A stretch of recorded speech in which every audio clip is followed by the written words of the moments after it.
ઓમ નમો ભગવતે વાસુદેવાય।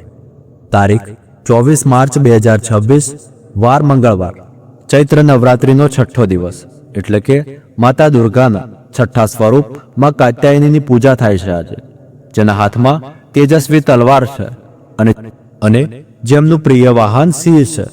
એવા અસુરોનો સંહાર કરતી દેવી કાત્યા એટલે કે દુર્ગામાં આપણને આશીર્વાદ પ્રદાન કરે। આજે ચૈત્ર નવરાત્રિના છઠ્ઠા દિવસે એટલે કે નવદુર્ગાના છઠ્ઠા સ્વરૂપ દેવી કાત્યાયનીની પૂજા આરાધના કરવામાં આવે છે। તો ચાલો આજે આપણે જોઈએ કે દેવી કાત્યાયનીની પૂજા આરાધના કેવી રીતે કરવી જોઈએ અને માતાનું આ સ્વરૂપ કેવી રીતે પ્રગટ થયું તે સાથે જોડાયેલી એક પૌરાણિક કથા પણ સાંભળીએ। મિત્રો, વિડીયો શરૂ કરતા પહેલા જો તમે ચાહો છો કે મા દુર્ગાના છઠ્ઠા સ્વરૂપમાં કાત્યાયનીના આશીર્વાદ હંમેશા તમારા ઉપર, તમારા સંતાનો ઉપર બન્યા રહે, તો આ વિડીયોને એક લાઈક કરી લેજો અને કોમેન્ટમાં જય દુર્ગામાં લખી લેજો, જેથી મા દુર્ગાના આશીર્વાદ, તેમની કૃપા હંમેશા તમારા ઉપર બની રહે। મિત્રો, મા કાત્યાયનીની પૂજા અને આરાધના કરવાથી ભક્તોને સરળતાથી અર્થ, ધર્મ, કામ અને મોક્ષ આ ચારે પુરુષાર્થની પ્રાપ્તિ થાય છે। રોગ, શોક, સંતાપ અને ભયનો નાશ થાય છે। જો નિષ્ઠાપૂર્વક સંપૂર્ણ શરણાગતિ સાથે મા કાત્યાયનીની પૂજા કરવામાં આવે અને વ્રત રાખવામાં આવે તો માત્ર આ જન્મના જ નહીં, પરંતુ ભૂતકાળ અને ભવિષ્યના પાપો પણ નષ્ટ થઈ જાય છે અને ભક્તને મોક્ષ પ્રાપ્ત થાય છે। દેવી કાત્યાયનીનું સ્વરૂપ અત્યંત અદ્ભુત છે। તેમનો વર્ણ સુવર્ણ અને તેજસ્વી છે।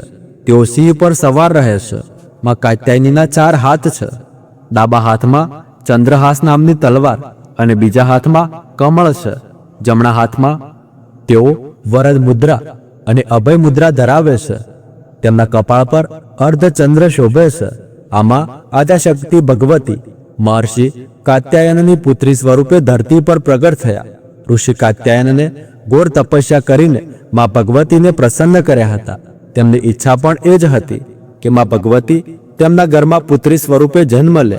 મહર્ષિની આ ઈચ્છા અને તપસ્યાના પરિણામે મા ભગવતીએ મહર્ષિને પોતાના દિવ્ય રૂપના દર્શન આપ્યા અને થોડા સમયમાં તેઓ તેમના ઘરમાં પુત્રી સ્વરૂપે જન્મ લઈ વેદનાથ નામના સ્થાન પર પ્રગટ થયા। કાત્યાયની દેવીને નિર્ભયતા અને સાહસની દેવી માનવામાં આવે છે। કાત્યાયની દેવીનું નામ કાત્યાયન ઋષિની પુત્રી થવાના કારણે પડ્યું છે। તેથી જ મા દુર્ગાના છઠ્ઠા સ્વરૂપમાં નવરાત્રિના છઠ્ઠા દિવસે દેવી કાત્યાયનીની પૂજા સંપૂર્ણ વિધિ અને વિધાન સાથે કરવામાં આવે છે। ચાલો હવે આપણે જોઈએ કે નવરાત્રિના છઠ્ઠા દિવસે મા દુર્ગાના કાત્યાયની સ્વરૂપનું વિધિપૂર્વક પૂજન કેવી રીતે કરવું જોઈએ। નવરાત્રિના છઠ્ઠા દિવસે મા કાત્યાયનીની પૂજા માટે પ્રાતઃ બ્રહ્મ મુહૂર્તમાં ઉઠીને સ્નાન આદિ કરીને શુદ્ધ થવું જોઈએ। પછી સ્વચ્છ વસ્ત્રો ધારણ કરીને ગંગાજળ અથવા ગૌમૂત્રથી પોતાનું ઘર અને મંદિરને શુદ્ધ કરવું જોઈએ। ત્યારબાદ દેવી કાત્યાયનીની પૂજાનું સંકલ્પ લઈને હાથ જોડીને પ્રાર્થના કરવી જોઈએ। સ્થાપિત કરેલા કળશનું અબીલ, ગુલાલ, પુષ્પ, અક્ષત અને સુગંધિત દ્રવ્યો વડે પૂજન કરવું જોઈએ। મા દુર્ગાના આ કાત્યાયની સ્વરૂપનું મનમાં ધ્યાન કરતા દેવીની મૂર્તિ અથવા પ્રતિમાને અક્ષત, રોલી, સિંદૂર, પીળા પુષ્પ અને ભોગ અર્પણ કરવો જોઈએ। ત્યારબાદ આરતી, સ્તુતિ અને મંત્રનો જપ કરવો જોઈએ।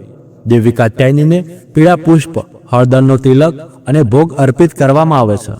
તેમના ભોગમાં મધ અને મગદળના હલવાના ભોગનું વિશેષ મહત્વ છે। પૂજા કરતી વખતે તેમના નામનો મંત્રનો જપ કરવો જોઈએ અને આ રીતે પૂજા વિધિ કર્યા બાદ દેવીને પ્રસન્ન કરી શકાય છે। હવે આપણે દેવી કાત્યાયની સાથે જોડાયેલી એક પૌરાણિક કથા સાંભળીએ। પૌરાણિક કથા અનુસાર કત નામના એક પ્રસિદ્ધ ઋષિ થયા। તેમના પુત્ર ઋષિ કાત્ય હતા અને એ જ કાત્યના ગોત્રમાં વિશ્વ પ્રસિદ્ધ મહર્ષિ કાત્યાયનનો જન્મ થયો। મહર્ષિ કાત્યાયની ઈચ્છા હતી કે મા ભગવતી તેમના ઘરમાં પુત્રી સ્વરૂપે જન્મ લે, તેથી તેઓ તેમની સેવા કરી શકે। આ ઈચ્છાને પૂર્ણ કરવા માટે મહર્ષિ કાત્યાયને ઘોર તપસ્યા કરી। તેમની આ કઠિન તપસ્યાથી પ્રસન્ન થઈને મા ભગવતીએ તેમના સમક્ષ પ્રગટ થઈ। તેમને પોતાના સમક્ષ જોઈને મહર્ષિ કાત્યાયને પ્રાર્થના કરી કે હે દેવી જગદંબે, મારી એકમાત્ર ઈચ્છા એ છે કે તમે મારા ઘરમાં પુત્રી સ્વરૂપે જન્મ લો અને હું તમારી સેવા કરી શકું। તેમની આ ઈચ્છા સાંભળીને દેવી માએ કહ્યું, તથાસ્તુ। આ રીતે દેવીનો જન્મ મહર્ષિ કાત્યાયનના આશ્રમમાં થયો અને તેમની પુત્રી થવાના કારણે તેમને કાત્યાયની કહેવામાં આવે છે. જ્યારે દેવીનો જન્મ થયો ત્યારે મહિષાસુર નામના રાક્ષસના અત્યાચાર ખૂબ વધ્યા હતા. અસુરોએ પૃથ્વી સાથે સ્વર્ગમાં પણ બધા દેવતાઓને પરાજિત કરીને તેમને અત્યંત દુઃખ આપ્યું હતું. ત્રિદેવના તેજ પુંજમાંથી પ્રગટ થયેલી દેવીનું પ્રાગટ્ય ઋષિ કાત્યાયનના ઘરમાં અશ્વિન માસના કૃષ્ણ પક્ષની ચતુર્દશી તિથિએ થયું હતું. ત્યારબાદ ઋષિ કાત્યાયને 3 દિવસ સુધી માતાનું પૂજન કર્યું અને 10મી તિથિએ મા દુર્ગાએ મહિષાસુરનો સંહાર કર્યો. અને આટલું જ નહીં, શુંભ અને નિશુંભે સ્વર્ગલોક પર આક્રમણ કરીને ઇન્દ્રનું સિંહાસન છીનવી લીધું હતું અને નવગ્રહોને બંધક બનાવી લીધા હતા. બધા અસુરોએ અગ્નિદેવ અને વાયુદેવનો પણ બળ કાબૂમાં કરી લીધો હતો. બધા દેવતાઓને અપમાનિત કરીને અને પરાજિત કરીને અસુરોએ બહાર કાઢી દીધા હતા. ત્યારે બધા દેવતાઓ દેવીની શરણમાં આવ્યા અને પ્રાર્થના કરી કે તેઓને અસુરોના અત્યાચારથી મુક્ત કરે. ત્યારબાદ માએ બધા અસુરોનો સંહાર કરીને દેવતાઓને તેમનો અધિકાર પાછો અપાવ્યો. આ રીતે મહિષાસુરનો વધ કરવા બદલ દેવીને મહિષાસુર મર્દિની પણ કહેવામાં આવે છે. મા દુર્ગાએ આ સ્વરૂપમાં રાક્ષસોનો વિનાશ કરીને ઋષિઓની રક્ષા કરી હતી. દેવી કાત્યાયની ઋષિ કાત્યાયનની તપસ્યાના ફળરૂપે તેમની પુત્રી સ્વરૂપે પ્રગટ થઈ હતી અને એ સ્વરૂપમાં તેમણે મહિષાસુરનો વધ કર્યો હતો. વાસ્તવમાં આ બધા અસુરો માત્ર તે સમયમાં જ નહોતા પણ આજના કળિયુગમાં પણ હાજર છે. કારણ કે અસુરોનો અર્થ મનુષ્યની દુષ્ટ પ્રવૃત્તિઓ પણ કહેવામાં આવે છે. મનુષ્યના અંદર હિંસા કે પાપ વૃત્તિનો નાશ થવાથી તે અંતઃકરણથી શુદ્ધ થઈ શકે છે અને પછી ભગવતી દેવીની કૃપાનો પાત્ર બની શકે છે અને મોક્ષ પ્રાપ્ત કરી શકે છે. તેથી નવરાત્રિના 6થા દિવસે મા કાત્યાયનીના સ્વરૂપનું ધ્યાન અને પૂજન કરવાથી મનુષ્યના અંતરમાં ચાલતી નકારાત્મકતાનો નાશ થઈને સકારાત્મક ઉર્જાનો વિકાસ થાય છે. જે વ્યક્તિ માના ચરણ કમળમાં પોતાનું ધ્યાન સ્થિર કરે છે તેને સહેલાઈથી દિવ્ય પદ પ્રાપ્ત થાય છે. જન્મ જન્માંતરના પાપોથી મુક્ત થઈને તે પરમપદનો અધિકારી બને છે. મા પોતે નકારાત્મક શક્તિઓનો નાશ કરનારી દેવી છે. તેમનું આ સ્વરૂપ અત્યંત ભવ્ય, સુંદર અને દિવ્ય છે. જેઓના સ્મરણ માત્રથી જન્મો જન્મના બંધનોમાંથી મુક્તિ મળી જાય છે. તો મિત્રો, આ હતી નવરાત્રિના 6થા દિવસે મા કાત્યાયનીની સંપૂર્ણ કથા અને પૂજા વિધિ. આ કથાને આજે અહીં વિરામ આપીએ છીએ અને અમે તમને ફરી કાલે મળીશું નવરાત્રિના 7મા દિવસની કથાની સાથે. અને આ કથા સાંભળવા માટે જો હજી સુધી તમે આ ચેનલને સબસ્ક્રાઇબ ન કરી હોય તો સબસ્ક્રાઇબ કરી લો. આ વિડીયોને લાઈક કરી દો અને તમારા મિત્રો સુધી મોકલો.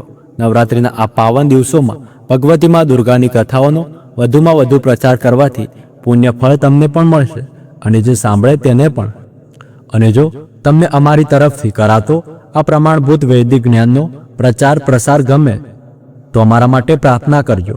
તમારી પ્રાર્થના અને આશીર્વાદ દ્વારા જ અમે આ પ્રયત્ન કરી શકીએ છીએ અને અમે પણ તમારા માટે દેવી ભગવતી પાસે પ્રાર્થના કરીશું કે તેઓ તમને ભગવાન શ્રી કૃષ્ણની શુદ્ધ ભક્તિ અને પરમ આધ્યાત્મિક જગતનું ગંતવ્ય પ્રદાન કરે. તો આજના વિડીયોમાં આટલું. મળીએ કાલે. ત્યાર સુધી ધન્યવાદ. રાધે રાધે.